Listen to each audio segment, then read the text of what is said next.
ئەمانە خانەنشینانی شارستانین.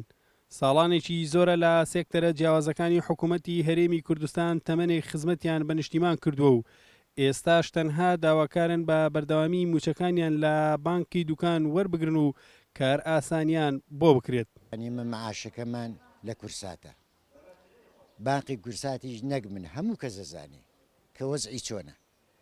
بەڕاستی دەوری 10,000 کەسی زیاتر لێە، بەس ئەگەر بکرێ من زۆر مەمنونم، یعنی بەناوی هەموو خانە نیشانی دوکانەوە.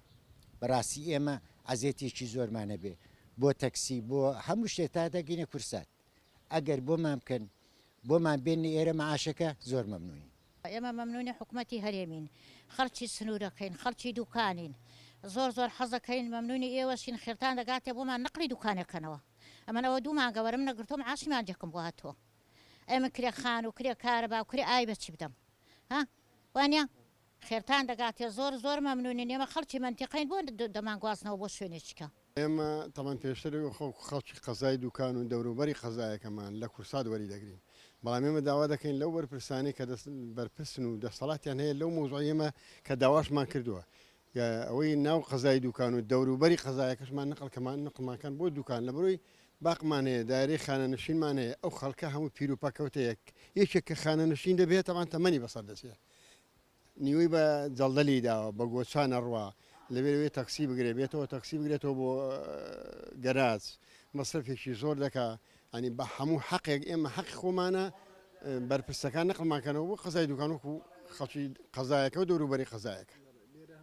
هاوکات بەڕێوەبەری بانکی دوکانیش پشگیری لە داواکاری خانەنشینانی مەدەنی دەکات و ڕای دەگەێنێت هەموو هەوڵێک دەخەنەگەڕ بۆ گەڕانەوەی موچەکانیان لە بانکی کورساتەوە بۆ بانکی دوکان. وەکو بانقی دوکان لە سەرەتای سەرهەڵدانی ڤایرۆسی کۆرۆناوە هەستاوین بە دابشکردنی موچەی چین و توێژەکانی ناو لە قەزای دوکان و دەوروبەری قەزای دوکان. ئەمڕۆژ 4ەم ڕۆژی دابشکردنی موچەی خانەنشینی شارستانیە.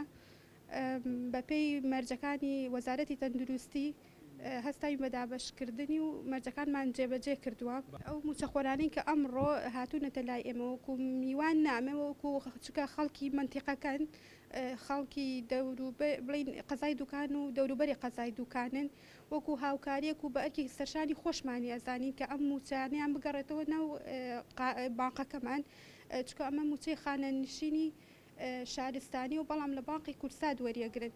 داوایان کردووە لە من کە ئەم مانگە لێرە موچەکەیان وەرگرن، منیش داواکەم بۆ جێبەجێ کردوون بە هاوکاری بەڕێوەبەری خانەنشینی سلێمانی لەگەڵ بەڕێوەبەری بانقی کورسات هەستای مەگواستنەوەی نزیکەی 200 موچەخۆری شارستانی کە لەوێ موچەیان وەرەگر لەبەر حاڵەتی ئەم حاڵەتی کە لە ئێستا هەیە ڤایرۆسی کۆرۆنا هاوکاریمان کردوون و ئەم مانگە موچەکەیان لێرە وەرگرتووە.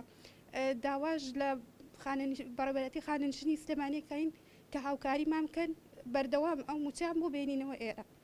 بانکی دوکان لە ساڵی 2006 دامەزراوە و بۆتە هۆی کاراسانیەکی گەورە بۆ موچەخۆرانی سنوورەکە. هەر بۆیەش موچەخۆرانی خانەنشینی لە سنووری ئیدارەی قەزای دوکان داواکارن لەو بانکە موچەکانیان وەربگرن. شاڵاو ئەحمەد، گەلی کوردستان، قەزای دوکان.